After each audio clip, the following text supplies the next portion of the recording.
Hi guys, how to customize the scroll bar in HTML and CSS? It's really simple. On the left side we have our basic code and on the right side we have our output. As you can see, now we have our default scroll bar. To customize it, go to the style section where we put our CSS code, then call for the HTML document, HTML, opening brace, closing brace, give it some space, inside write scroll bar dash color clone. The first parameter will be the thumb color. Let's give it brown color. Second parameter is the track color. Suppose light green. Semicolon. Then the width, scroll bar dash width clone thin. We can use three parameters here like auto, thin and none. Let's save it and reload.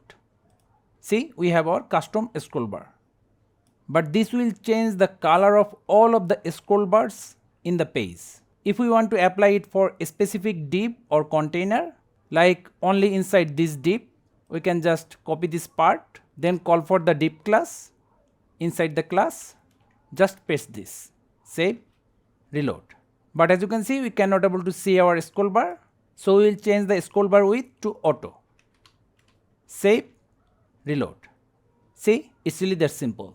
So thank you guys for watching. Have a good day.